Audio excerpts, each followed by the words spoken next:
الحمد للہ رب العالمین والعاقبۃ للمتقین والصلاة والسلام علی اشرف الانبیاء والمرسلین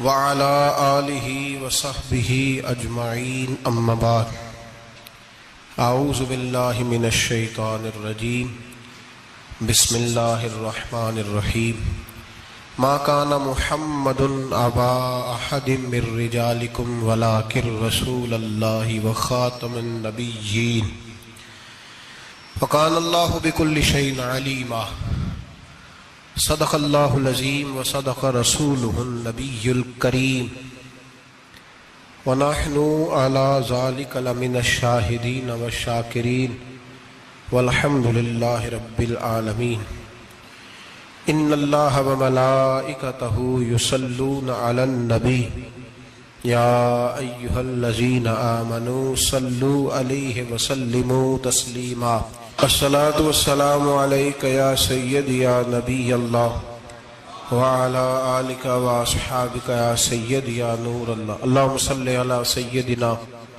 ومولانا محمد معدن الجود والکرم وآلہ وصحبہ وبارک وسلم۔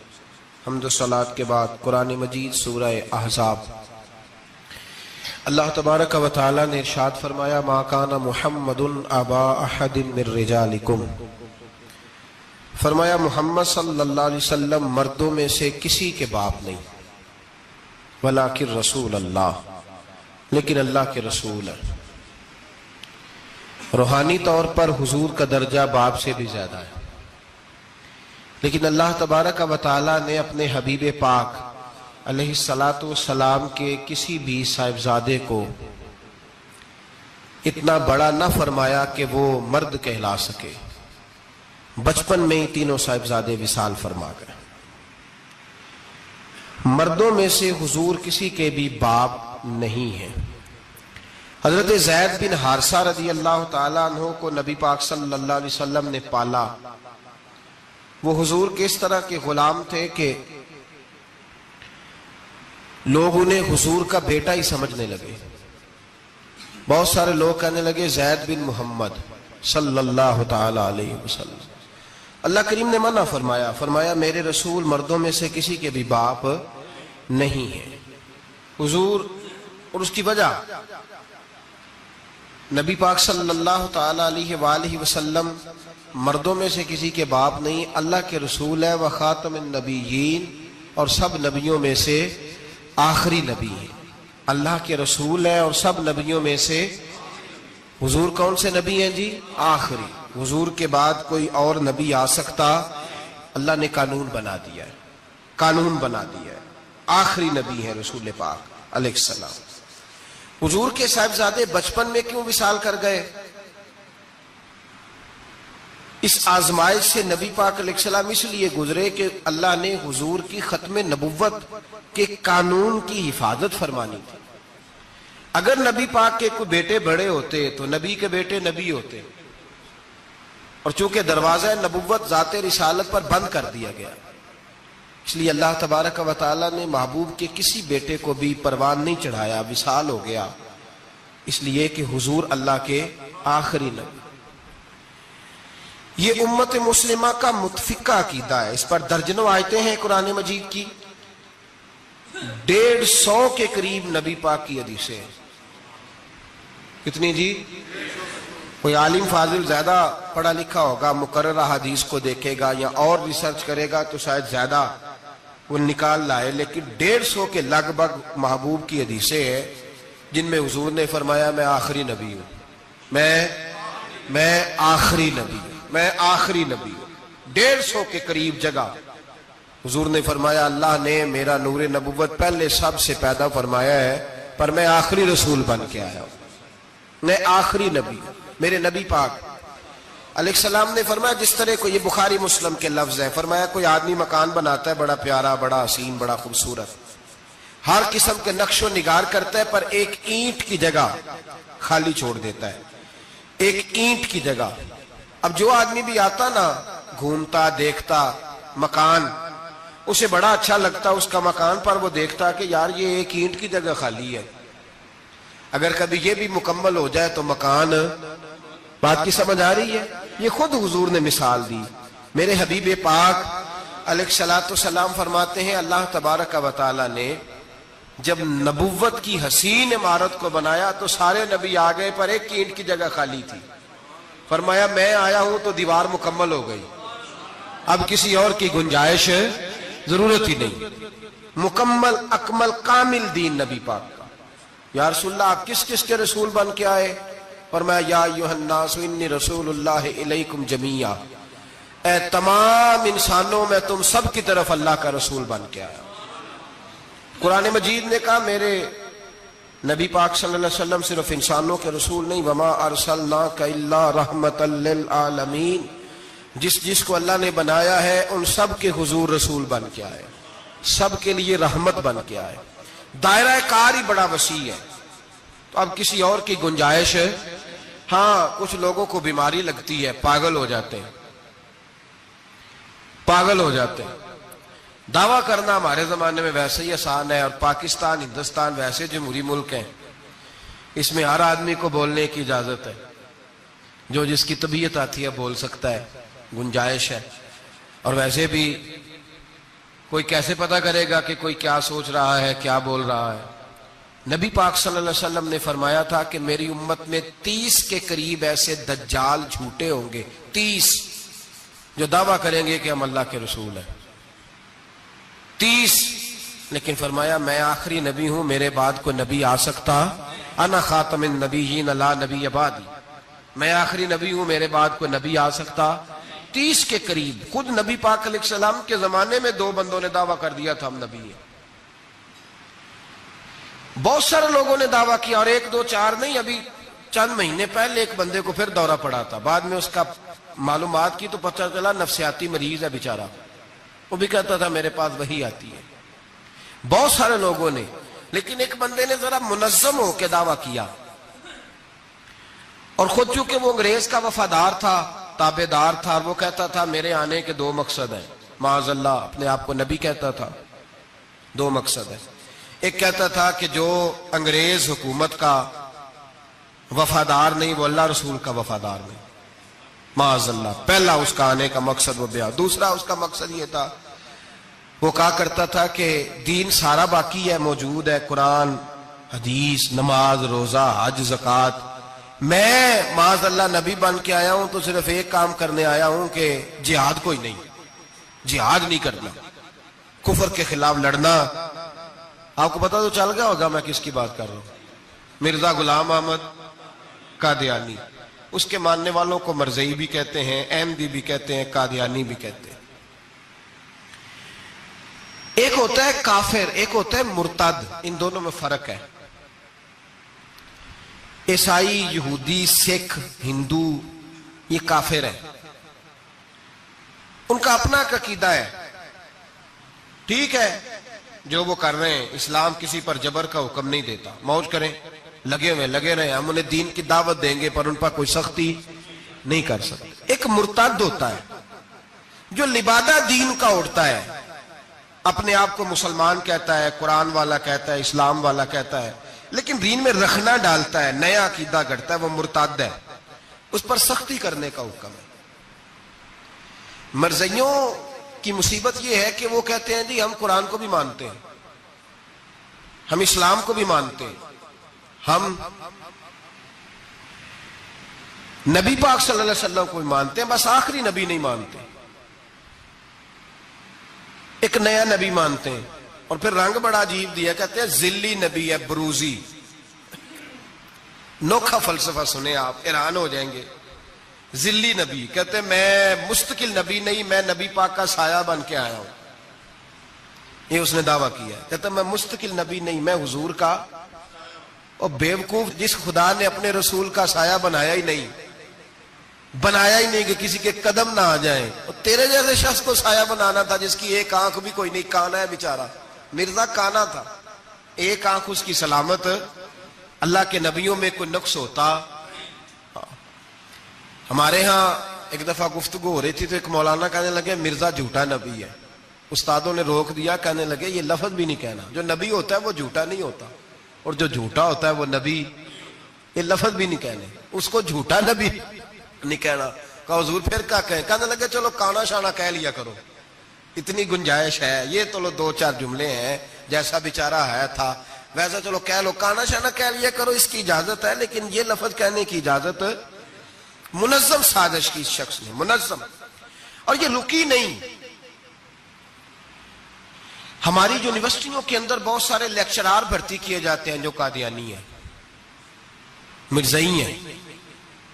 اور آپ حیران ہوں گے یہ بات سن کے کہ یورپ کا ویزا سب سے آسانی سے اس بندے کو ملتا ہے جو کہتا ہے جی میں مرزائی ہو گیا ہوں، مجھے پاکستان میں خطرہ ہے، فٹافٹ بلا لیتے ہیں.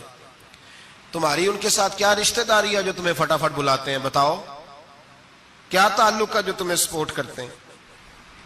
مرزا غلام احمد قادیانی نے دعویٰ کیا، پہلے وہ کہنے لگا جی میں محدث ہوں، میں حدیثوں کی تشریح کرتا ہوں.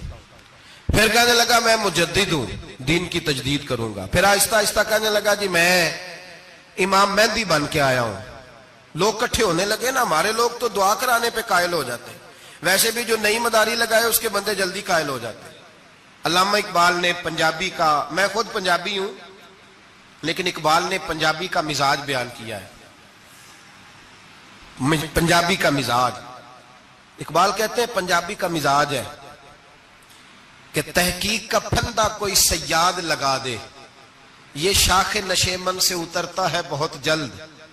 کہتے ہیں کوئی مداری دکھائے صحیح، اس کا کام ہے فٹافٹ پہنچ جانا. یہ مداریوں کا زمانہ ہے، جو اچھی مداری لگا لے، شور شار اچھا کرے، اس کے گرد لوگ جو کہے میں نے پھونک ماری تو بندہ چل پڑا، پھونک ماری تو گر گیا، پھر میں نے ایسے کیا تو ایسے ہو گیا. کوئی مداری دکھائے صحیح. مداری کا دور ہے. اس نے بھی مداری لگا لی، میں دعا کرتا ہوں تو فلانا صحیح ہو گیا، میں یہ کرتا ہوں تو کبھی محدث ہو گیا، کبھی وہ مجدد ہو گیا. پھر کہنے لگا میں امام مہدی ہوں. پھر اس نے تھوڑی ترقی کر لی تو کہنے لگا میں مسیح موعود ہوں، وہ جو حضرت عیسیٰ علیہ السلام نے دوبارہ پیدا ہونا تھا تو لہذا میں آ گیا ہوں، معاذ اللہ. پھر آہستہ آہستہ جب اس نے سمجھا نا کہ اب بندے تھوڑے پکے ہو گئے ہیں جو میرے ساتھ ہیں، پھر کہنے لگا نہیں میں ذلی نبی ہوں، بروزی، میں سایہ بن کے آیا ہوں.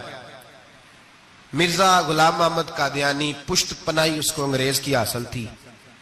کسی شخصی جب حکومتیں سپورٹ کرتی ہیں پھر اس کا آگے بڑھنا بڑا آسان ہو جاتا ہے. اس کی انگریز نے مکمل پشت پناہی کی. اپنے بچوں کو سمجھائیں جو بات عرض کر رہا ہوں. ہمارے اپنے شہروں میں جو معروف سکول ہیں ان کے اندر ایسے ٹیچر بھرتی ہونے لگے ہیں جو قادیانی اور مرزائی ہیں، جو گندے نظریات کے حامل لوگ، جو طرح طرح کی. آپ کو نہیں پتا، ہمیں تو شوق ہی بڑا ہے نا، بچہ ایف ایس سی کرے صحیح، جائے جدھر مرضی، بی ایس سی کرے بس وہ. اور بڑی جلدی لوگ مائل اور قائل ہوتے ہیں. ایک صاحب مجھے کہنے لگے جی اب تو سائنس بھی ماننے لگی ہے اسلام کی ساری باتوں کو. تو میں کیا مانے چاہے نہ مانے، سائنس کے ماننے سے کوئی فرق پڑتا نہیں. مانتی سائنس تو نہ مانے، کیا اس میں حرج ہے. ایک حکیم صاحب بڑے پرانے بڑے سیانے کہنے لگا جی میں 2-3 امراض کا علاج کرتا ہوں، اس میں ایک کھانسی بھی ہے، چند قطرے شراب کے ڈال کے میں دوائی بناتا ہوں، بندہ ٹھیک ہو جاتا ہے. میں نے کہا آپ کا دماغ ٹھیک نہیں. میرے نبی پاک صلی اللہ علیہ وسلم نے جس چیز کو گند کہا ہے اس میں کبھی شفا ہو سکتی، سارا زمانہ بھی کہے کہ ٹھیک ہو جائے گا تو اس میں شفا ہو سکتی. جو پیشاب سے زیادہ پلید ہے اس میں بھی کبھی شفا ہو سکتی ہے. تو سائنس مانے، حکمت جو مرضی کہے. ڈاکٹر روز کہتے ہیں کزن میرج سے مسائل بنتے ہیں، قریبی رشتہ داروں میں شادی کرنے سے. رسول پاک علیہ السلام نے سگے چچا کے بیٹے کے ساتھ حضرت فاطمہ کا نکاح کیا. اگر مسائل بن سکتے ہوتے تو رسول پاک کبھی یہ کام کر سکتے؟ سوال ہی پیدا نہیں ہوتا. روز ڈاکٹر کہتا ہے آپ پتہ کرنے جائیں بیماری کہاں سے لگ گئی، آپ کے خاندان میں تو کسی کو نہیں تھی، فلانے کو تو نہیں تھی، سسرال میں میکے میں. بھئی اللہ کے رسول نے فرمایا بیماری متعدی نہیں ہوتی، ایک کو دوسرے سے لگ سکتی. تو ساری دنیا کے ڈاکٹر کہیں بے شک ہماری طبیعت مان سکتی. ہم کوئی کچے نظریات کے لوگ ہی نہیں. یہاں تو بندے فٹافٹ ایسے ہو جی وہ سنا تھا اس نے کہا تھا. کیا مطلب ہے؟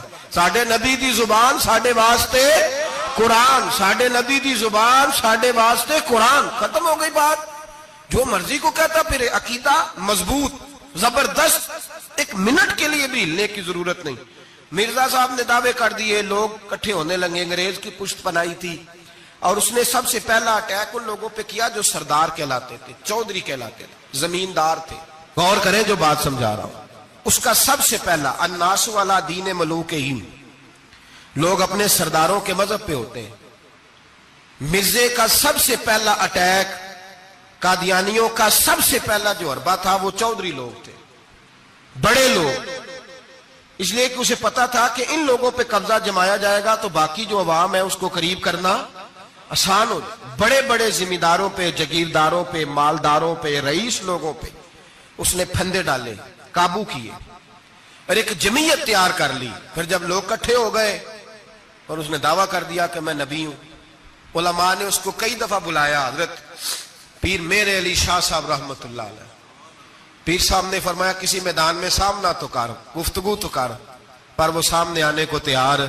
امیر ملت پیر جماعت علی شاہ صاحب محدث علی پوری رحمت اللہ علیہ فرمایا سامنے تو آنا، کہیں سامنے تو آ تو صحیح۔ حضرت حجت الاسلام مولانا حامد رضا خان صاحب رحمت اللہ تعالی علیہ حضرت کے صاحبزادے فرمانے لگے تو ایسا بے ایمان ہے، سامنے کیوں نہیں آتا، باہر تو نکلنا، آ تو صحیح۔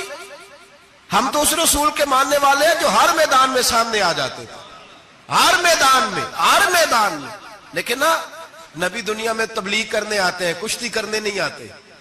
مولانا حامد رضا صاحب نے وزیر خان مسجد میں تقریر کی، اعلی حضرت کے شہزادے تو فرمانے لگے ہم تو اس رسول کے ماننے والے جو ہر میدان میں سامنے رہے۔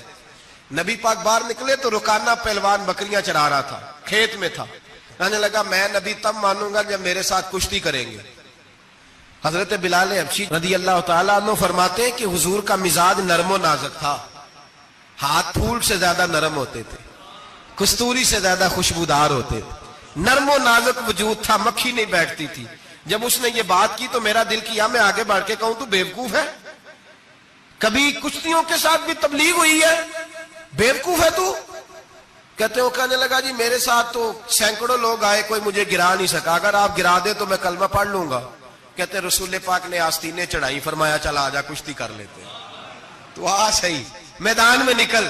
میرے رسول پاک نے آستین چڑھائی، تامت مبارک کو سمیٹا، فرمایا چل آجا۔ ہر میدان میں رسول پاک تشریف لائے، نبی پاک سامنے ہوئے، حضور نے اس کو داؤ لگانے کا موقع دیا، کبھی ٹانگوں کی طرف بھاگتا، کبھی پیچھے آتا، کبھی دائیں۔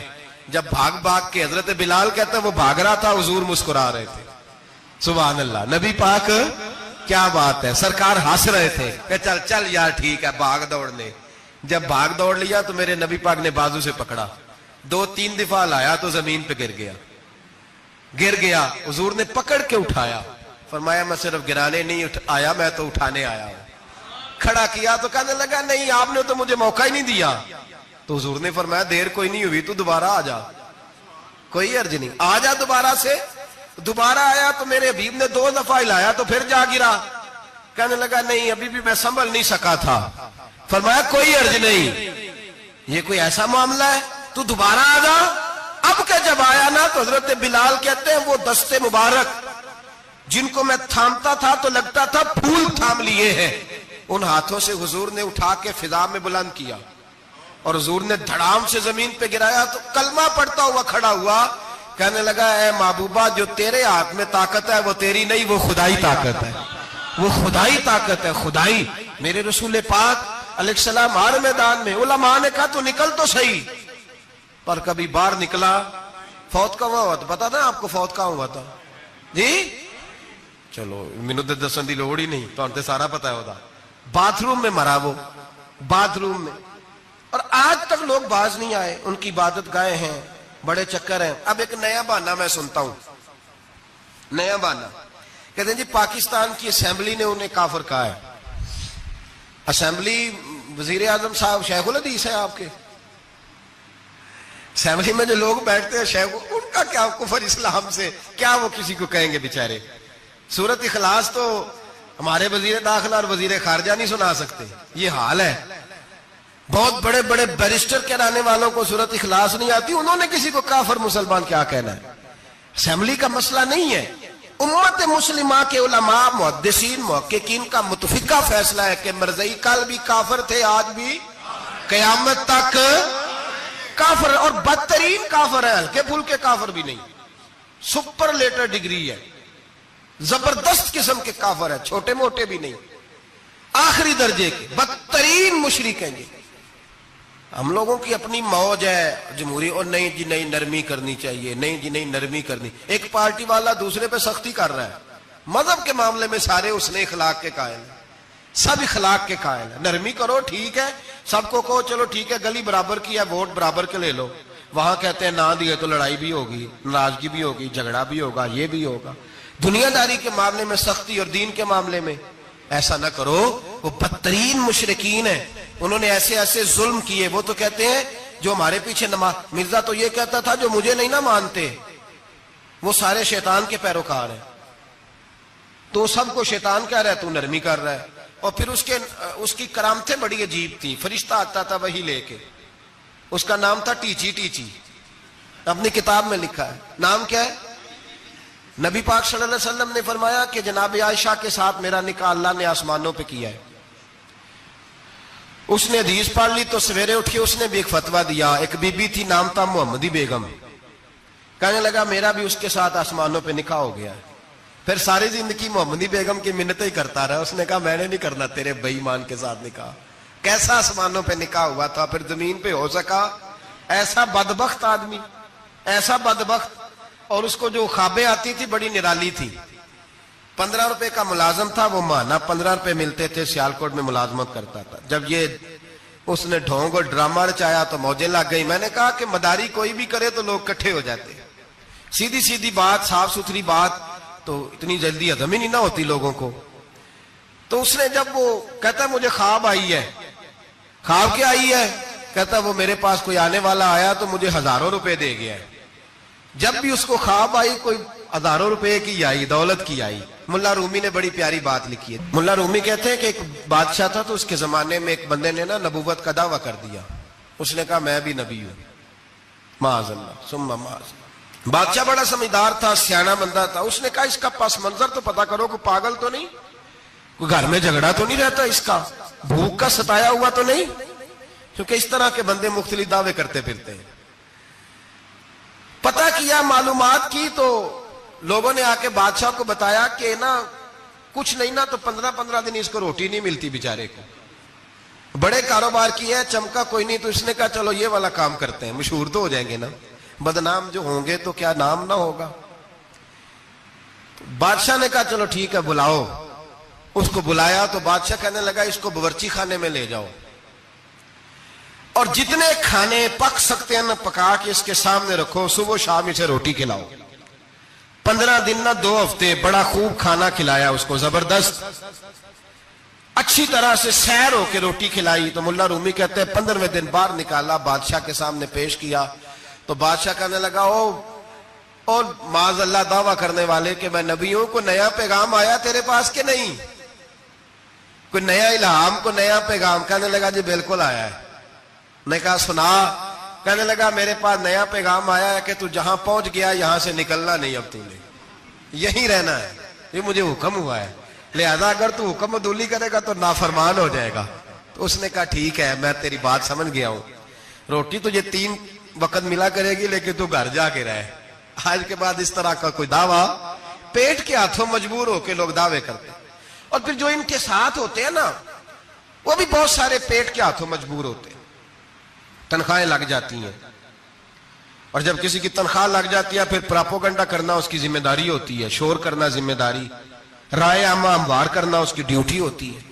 مرزے نے بہت سارے لوگ بطور تنخواہ دار وہاں رکھے، پھر یہ تحریک چلی، 1 2 4 نہیں، درجنوں لوگ اس میں شہید ہوئے، جگہ جگہ رسول اللہ کے غلاموں نے صلی اللہ۔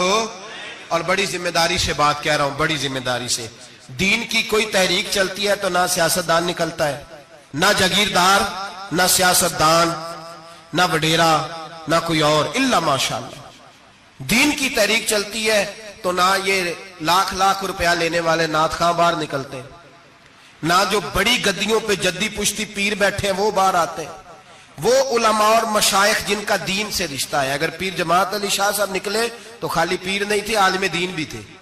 اگر پیر میرے علی شاہ صاحب نکلے تو خالی پیر نہیں، بہت بڑے عالم تھے. حجت الاسلام نکلے تو خالی پیر نہیں، عالم تھے.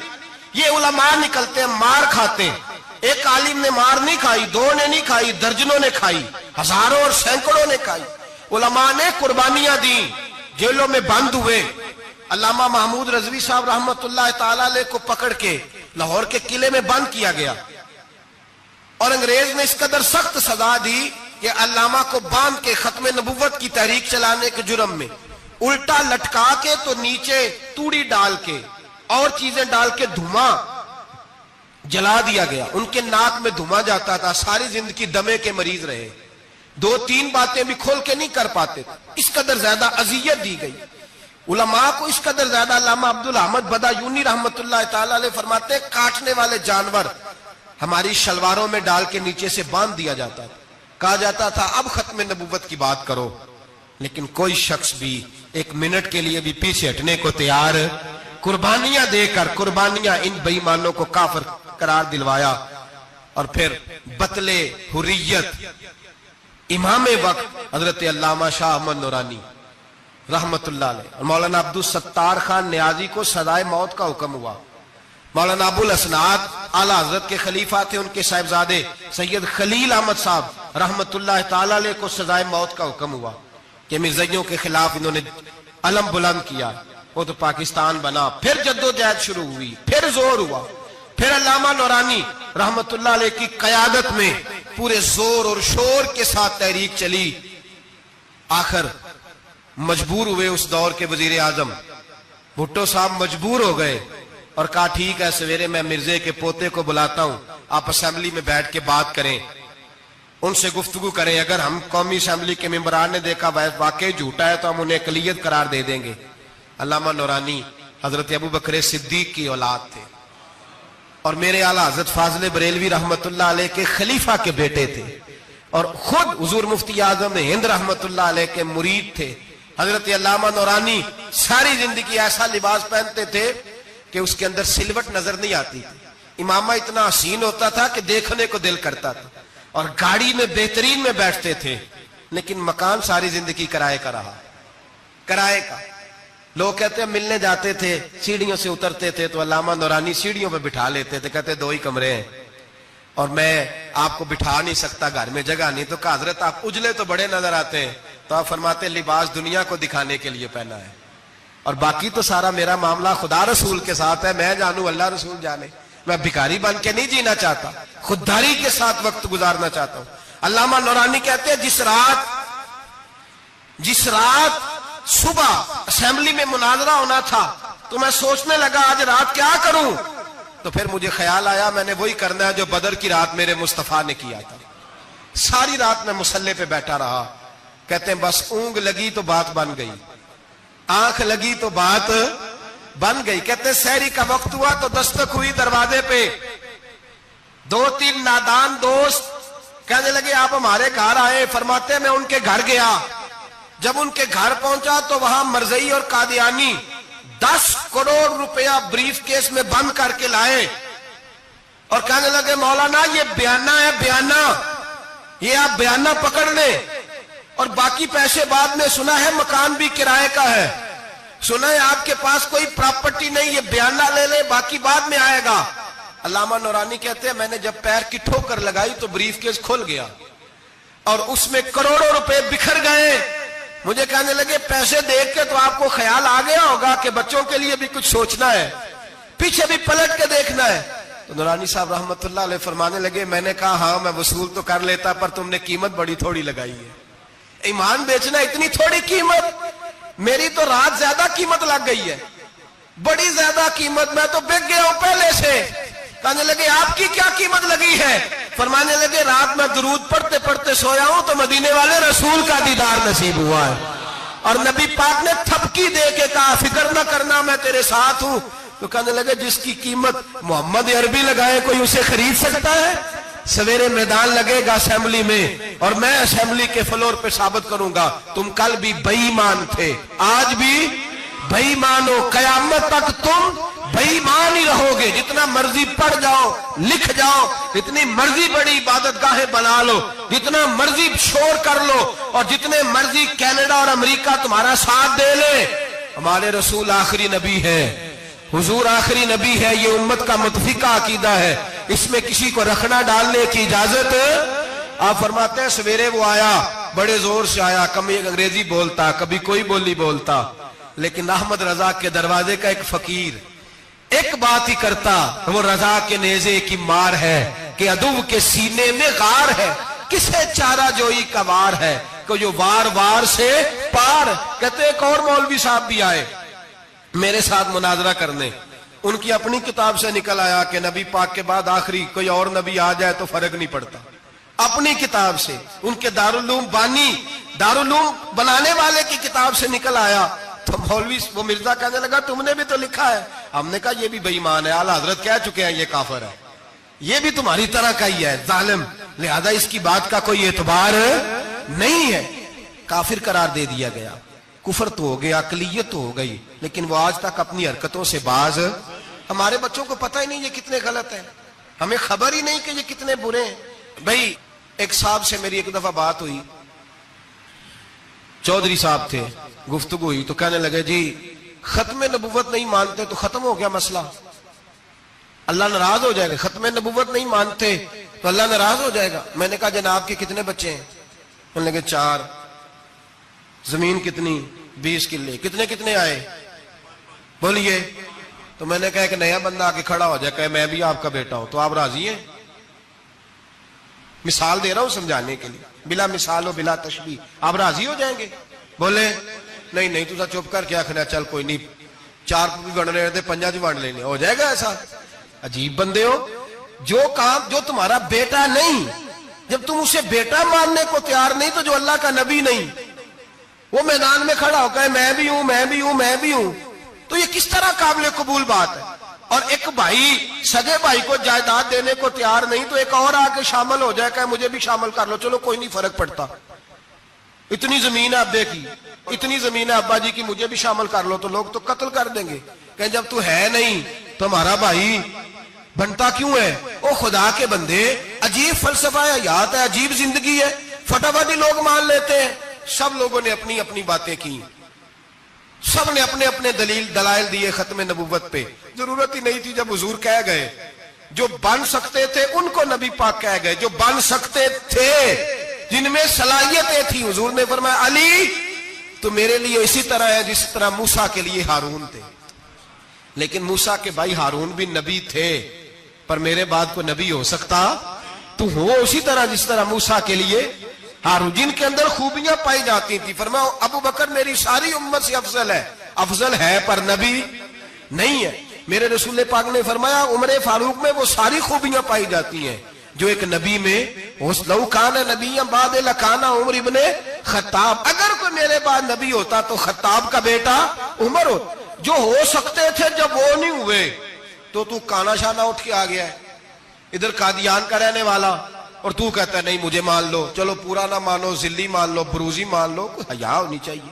اور بڑے بڑے سیانے بندے، ان کو آج تک پتہ ہی نہیں کہ یہ ذلیل کتنے، ان کے اندر خباثت کتنی پائی جاتی ہے۔ میرے رسول پاک امت کے لوگوں نے اپنے اپنے دلائل دیے، نبی پاک کی امت نے اپنے اپنے۔ حضرت میاں محمد بخش صاحب رحمت اللہ علیہ ختم نبوت پہ بات کرنے لگے تو انہوں نے انوکھی بات ہی کر دی، انوکھی بات۔ ایک شخص ان سے کہنے لگا چل کے دیکھو تو صحیح، ملے تو صحیح۔ آپ فرمانے لگے دفع کرو، جنہ اندر عشق ہے رچیا اونا نہیں پج جانا، پاویں سونے ملن ہزارہ آسانی یار بٹونا۔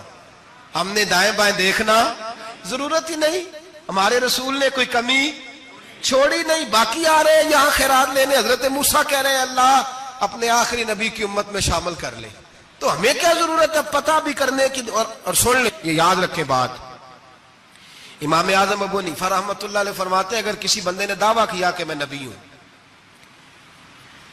دعویٰ کیا کہ میں نبی ہوں، اور سامنے والے نے اسے یہی کہہ دیا نا کہ اگر تو نبی ہے تو معجزہ دکھا، تو یہ کہنے والا بھی کافر ہو گیا، اس لیے کہ اس نے تو دلیل مانگ لیا، یہ تو تھوڑا سا متفق ہوا ہے۔ تماشا دیکھنے کے لیے بھی اگر کہا نا کہ اگر تو نبی ہے تو دلیل لا، کوئی معجزہ، تو یہ لفظ کہنے والا بھی بولیے دائرہ اسلام سے کیوں مانگی تو نے دلیل؟ کیا ضرورت پڑی تھی؟ کیوں تو نے ایسا کہا؟ اتنا متفقہ عقیدہ ہے کہ تو مانگ تو یہ بھی نہیں کہہ سکتا کہ چل کچھ کر کے دکھا، یہ بھی تیرے لیے جائز ہے۔ صوفیاء کہتے ہیں تو نے سوچ کیسے لیا؟ طریقت کے اندر تو غیر کی مداخلت قابل قبول، اللہ نے توحید کا ہر جگہ خیال رکھا، رسالت کی وحدانیت کا ہر جگہ خیال رکھا۔ اللہ ایک، قرآن ایک، اسلام، نبی ایک، باپ، استاد، کوئی کسی قسم کی مداخلت کی ضرورت، کیسے لوگ مداخلت کر لیتے ہیں؟ فٹافٹ حضرت پیر سید مہر علی شاہ صاحب گولڑوی رحمت اللہ، حضرت خواجہ شمس العارفین سیالوی رحمت اللہ علیہ کے پاس پڑھا کرتے تھے، تدریس ہوتی تھی، خواجہ صاحب کو بٹھا کے درس تصوف، درس قرآن، درس حدیث دیتے تھے۔ یوں بیٹھے ہیں، گفتگو ہو رہی ہے، پڑھایا جا رہا ہے، ایک بڑے نورانی چہرے والے خوبصورت بزرگ اندر آئے، بڑی تازگی، بڑا پیار، بڑی مٹھاس ان کے آنے میں۔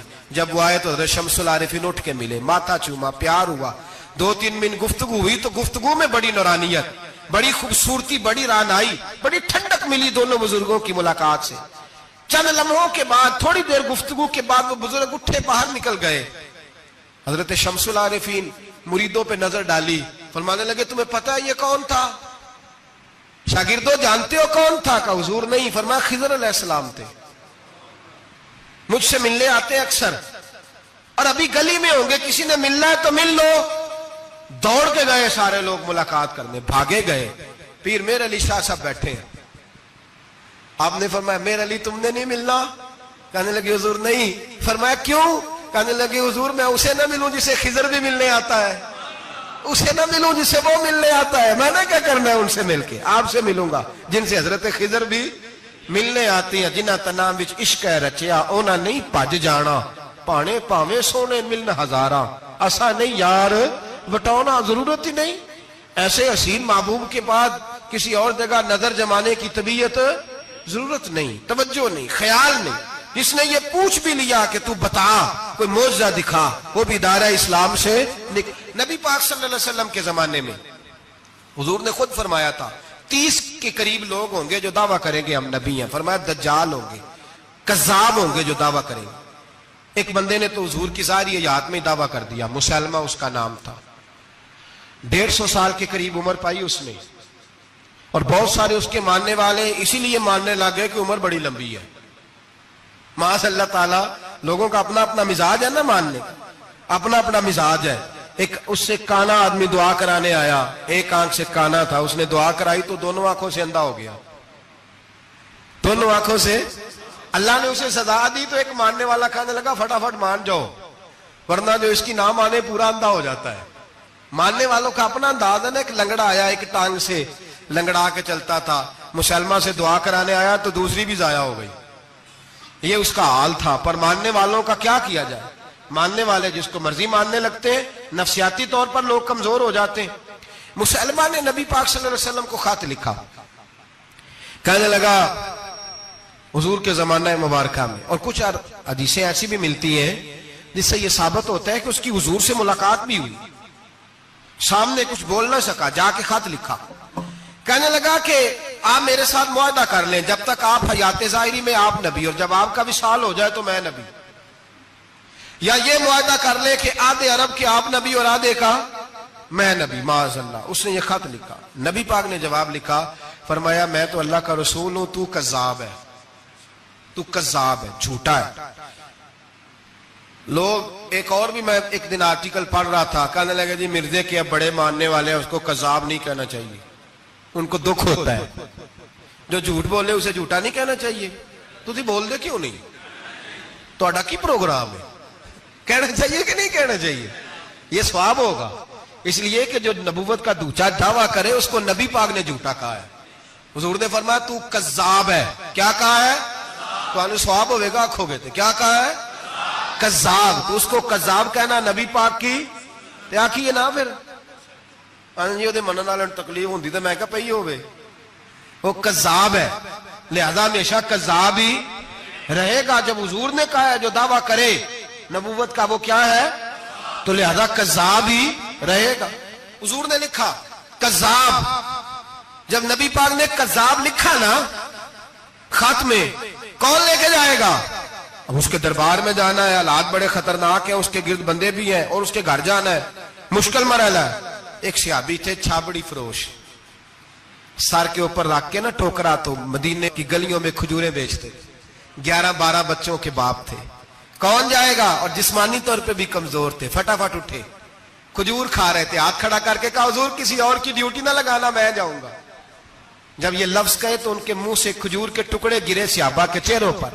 ایک صحابی کہنے لگے پہلے کھجور تو کھا لے، بڑی تجھے جلدی ہے بولنے کی، کھا تو لے۔ کہنے لگے اگر میرے کھاتے کھاتے ڈیوٹی کسی اور کی لگ گئی تو، کسی اور کی لگ گئی تو کیا کروں گا، جلدی ہے مجھے۔ حضور سید عالم صلی اللہ علیہ وسلم نے نا اپنا نیزہ دیا، گھوڑا دیا، فرمایا ذرا ڈٹ کے جانا، اس کے گھر جانا ہے۔ کہا محبوبہ فکر ہی نہ کرے، فکر نہ کرے۔ صحابہ کہتے ہیں اس طرح وہ نکلا جیسے کوئی جرنیل نکلتا ہے، اس کا انداز ہی بدل گیا، اس کے طور طریقے ہی بدل گئے، وہ یوں نکلے جیسے کوئی بڑا دلیر آدمی جا۔ حضور نے بھیجا ہے نا، نبی پاک نے بھیجا ہے نا، انداز ہی بدل گئے، طریقے ہی بدل گئے۔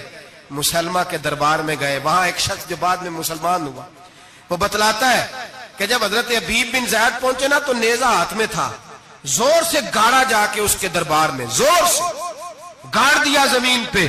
مسلمان نظر، کون ہو؟ آپ فرمانے لگے تجھے چہرہ دیکھ کے نہیں پتا چلا میں رسول اللہ کا نوکر ہوں؟ ہمارے تو چہرے بتاتے ہیں ہم رسول والے ہیں، ہمارے تو چہرے بتاتے ہیں نبی پاک والے، تجھے پتہ نہیں چلا کون ہوں؟ کیسے آئے ہو؟ فرمایا یہ تیرے خط کا جواب لایا ہوں۔ بادشاہوں کا طریقہ یہ تھا کہ خط خود نہیں پڑھتے تھے، ساتھ ایک بندہ کھڑا ہوتا تھا، وہ خط پڑھتا تھا۔ مسلمہ نے اس کو خط دیا، پڑھو۔ جب اس نے خط پڑھا تو لکھا تھا تو کذاب ہے۔ اب سب نے سن لیا، اکیلے میں ہوتا تو چلو بات اور تھی، سن لیا سب نے، آگ بگولا ہو گیا، آنکھیں سرخ ہو گئی، جلال برسانے لگا۔ اب اور تو کچھ نہ ہوا، سامنے حضرت حبیب کھڑے تھے، اٹھا تلوار لے کے کہنے لگا تیرے نبی نے مجھے کذاب کہا ہے، تیرا کیا خیال ہے؟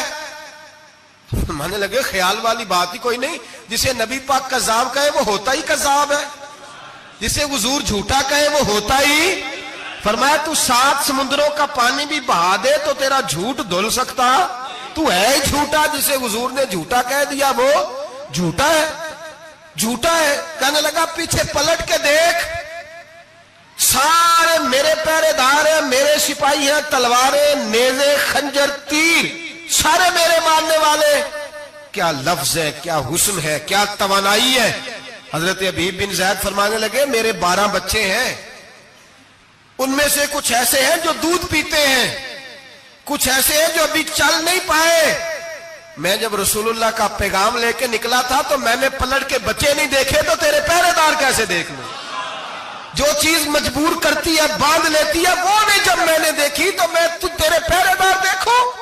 جو جی میں آتا ہے کر، غلامان محمد جان دینے سے نہیں ڈرتے، یہ سر کٹ جائے یا رہ جائے کچھ پرواہ نہیں کرتے۔ فرمایا ان کو نہیں دیکھا جن کو دیکھنا چاہیے تھا، تجھے دیکھوں؟ میں اکثر کہتا ہوں کٹ لگ جائے نا ہاتھ پہ تو نمازیں رہ جاتی ہیں، جماعتیں چھوٹ جاتی ہیں، طبیعتیں بگڑ جاتی ہیں، مشکل ہوتا ہے، تکلیف آئے تو سنبھلنا۔ یہاں ہلکا سا بچھو آ کے کاٹے تو شور ہو جائے گا، جمعے میں لوگ اٹھیں گے، اللہ مجمع بکھرے گا، اوہ بچھو آ گیا، حالات بگڑ جائے، چھپکلی پیروں پہ گرے تو لوگ اٹھ دوڑتے ہیں۔ حضرت حبیب بن زید انصاری کھڑے تھے، انگلی نہیں، ہاتھ نہیں، کٹ نہیں لگا۔ مسلمہ اٹھا، اس نے زور سے تلوار ماری، بازو کٹ کے گر گیا، فوارہ نکلا خون کا۔ او بھائی بچھو کاٹے تو سنبھلنا مشکل، ذرا تصور کرو ہاتھ کٹ گیا۔ حضرت حبیب بن زید کھڑے ہیں، کہنے لگا اب تیرا کیا خیال ہے؟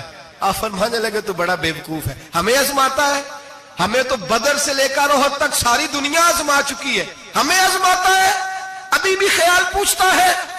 فرمایا میرا خیال وہی ہے جو میرے رسول نے فرما دیا ہے، خیال وہی ہے جو نبی پاک نے کہہ دیا ہے۔ پھر تلوار ماری، دوسرا ہاتھ کٹ گیا، ذرا سوچنا، غور کرنا، ٹانگ ٹوٹی نہیں، ہڈی نہیں ٹوٹی، ماس نہیں اکھڑا، ہاتھ کٹ کے گرا، 2 ہاتھ گر گئے، زمین پہ گرے۔ حضرت حبیب کہنے لگا میں تجھے قتل کر دوں گا، باز آ جا۔ آپ فرمانے لگے تو بڑا نادان ہے، ان لوگوں کو ڈراتا ہے جو سویرے فجر کی نماز پڑھ کے پہلی دعا ہی شہادت کی مانگتے ہیں۔ ہمیں ڈراتا ہے جو سوتے وقت التجا کرتے اللہ بستر پہ موت نہ دینا، میدان میں دینا، تو ہمیں ڈرا رہا ہے، چل جو ہوتا ہے کر لے۔ اس نے خنجر رکھا، تلوار رکھی گردن پہ، فرمایا میں کاٹ دوں گا۔ فرمایا کاٹتا کیوں نہیں، کاٹتا کیوں نہیں؟ اور وہ روایت کرنے والے کہتے ہیں مسلمہ کے ہاتھ کامتے تھے ختم نبوت کے تحفظ کے لیے۔ جب نبی پاک کے غلام نکلے تو جھوٹا دعوے کرنے والے کانپ کھڑے ہوئے، کہتے اس کے ہاتھ کانپتے تھے۔ حضرت عبید بن زیاد کٹے ہوئے بازوؤں کے ساتھ بھی توانا تھے، قلم توڑ گئے میاں محمد بخش صاحب، فرمانے لگے او کچا رنگ للاری والا جیڑا چڑھدا لیندا رہندا، اے عشق تیرے دا رنگ محمد چڑھ جائے پھر نہیں لیندا۔ جب تلوار چلی، گردن کٹی، تو رسول اللہ کی ختم نبوت پر پہرا دینے والوں کا اجر میرے رسول نے بیان فرمایا، میرے نبی نے اجر بیان کیا، ڈگری جاری فرمائی، سند دی حضور نے۔ وہاں گردن کٹی اور جہاں مدینے میں حضور کی آنکھوں میں آنسو آئے۔ یا رسول اللہ کیا ہوا؟ فرمایا میرا حبیب شہید ہو گیا ہے اور رب کریم نے اس کے لیے جنت کے سارے دروازے کھول دیے، سارے دروازے اللہ نے کھول۔ یہ سند جاری کی نبی پاک۔ ختم نبوت مسلمان کا عقیدہ، حضرت ابو بکر صدیق نے ختم نبوت کے تحفظ کے لیے پورا ایک دستہ تیار کیا۔ ابو جال کے بیٹے جناب سیدنا اکرمہ رضی اللہ تعالیٰ عنہ، ان کی سربراہی میں جناب سیدنا ابو بکر صدیق رضی اللہ تعالیٰ عنہ نے لشکر تیار کیا۔ وہ لشکر گیا، اس لشکر میں حضرت وحشی بھی تھے جنہوں نے حضرت امیر حمزہ کو میدان احد میں شہید کیا تھا۔ فرماتے ہیں میں دعا کرتا تھا اے اللہ بہترین مسلمان میرے ہاتھوں شہید ہوا ہے، اب میرے ہاتھوں کوئی بدترین کافر قتل کرا تاکہ میرا کفارہ ہو جائے۔ فرماتے ہیں جب میں گیا، جب میں نکلا میدان میں پہنچا تو مسلمہ میرے سامنے آ گیا، جھوٹی نبوت کا دعویٰ کرنے والا۔ کہتے ہیں جب سامنے آیا تو میں نے اس کو مارا، تیر وہ گرا، اور جب گرا تو میں نے رکھا پھر اس کی گردن پہ پیر۔ میں نے کہا میرے رسول تو میدان بدر میں دعا کریں تو 5000 فرشتے آتے ہیں، تو ذرا پلٹ کے دیکھ بے ایمان تیرا حال کیا ہے۔ فرماتے ہیں میرے قدموں کے نیچے، میں نے کہا تو میرے نبی سے مقابلہ کرنے چلا تھا؟ میں رسول اللہ کا ادنا غلام ہوں، نہ بدری ہوں، نہ عشرہ مبشرہ میں سے ہوں، نہ میں خلفائے راشدین میں سے ہوں، پر ہوں رسول کا غلام، الصحابی کن نجوم میں شامل ہوں۔ فرماتے میں نے گردن کاٹی اور اللہ نے مجھے موقع دیا۔ حضرت امیر حمزہ اگر میرے ہاتھوں شہید ہوئے تھے تو نبی پاک کا بدترین دشمن بھی میرے ہاتھوں قتل ہوا۔ ختم نبوت کا تحفظ ہر دور میں ہر جگہ صحابہ کرتے رہے۔ ہم بچوں کو کچھ نہیں سکھا پا رہے، ہمارے بچے لا بلد ہیں دینی تعلیمات سے، ہم یہ شعور دے کے بھیجتے ہی نہیں کہ بیٹا جو اس طرح کی ذرا بھی بات کرے اس کا ذکر کرنا بتانا۔ قادیانی، مرزائی، کسی جگہ یہ اپنے آپ کو احمدی کہتے ہیں، کسی جگہ کوئی اور روپ دھارتے ہیں۔ ایک ان کا گروپ اب لاہوری کہلاتا ہے، وہ کہتا ہے جی ہم اسے سارا کچھ مانتے ہیں پر نبی نہیں مانتے۔ ہم نے کہا تم بھی تو بے ایمان ہو نا، کافر کو تو مان رہے ہو نا، چاہے مجدد بھی مانو مفسر بھی مانو، مان تو ایک بے ایمان کو رہے ہو نا، کافر کو کافر ماننا ضروری ہے۔ اللہ نے کہا کل یا ایھا الکافرون، اللہ نے کافر کو کافر کہا ہے تو کافر کو کافر ماننا یہ ضروریات دین کا حصہ ہے۔ تو لہذا اپنی اولادوں کو، نسلوں کو، آنے والے طبقات کو، بالخصوص کالجز میں، یونیورسٹیز میں اور ان جگہوں پہ جو لوگ تعلیم حاصل کرنے جاتے ہیں ان بچوں کو خاص کر کے سمجھائیں، ان پر خاص دھیان دیں، توجہ کریں کہ وہ بچے ان چیزوں سے باز آئیں، پرہیز کریں۔ میں نے کہا کہ ایک بہت بڑا طبقہ، اور پھر ایک اور بہت بڑی تکلیف کی بات یہ ہے ہماری حکومتیں یہ خیال نہیں کرتی کہ کوئی بند باندھا جائے، کوئی ایسا صورت بنائی جائے، کوئی جو ہے وہ ایسی ترتیب لگائی جائے کہ جو لیکچرار آئے یا سرکاری عہدے پہ کوئی شخص آئے اس کی جان پھٹک کی جائے، وہ کون ہے، اس کا عقیدہ کیا ہے، وہ کس نظریے کا ہے۔ ہمارے ہاں کوئی ایسا اندازہ نہیں، اس لیے یہ مرتد، یہ کفار، یہ برے لوگ پھیلتے چلے جا رہے ہیں۔ اپنی صفوں کے اندر ان لوگوں کو تلاش کریں۔ اور پھر ایک اور بات یاد رکھیں، کفر سے جب بیزاری ہوتی ہے نا، ان لوگوں کو احساس بڑا عشق عشق تو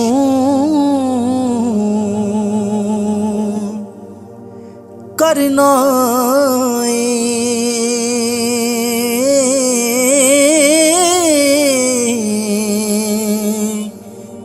کدیں عشق دا گنجل کھول تے سہی تینوں مٹ وچ نہ رول دیوے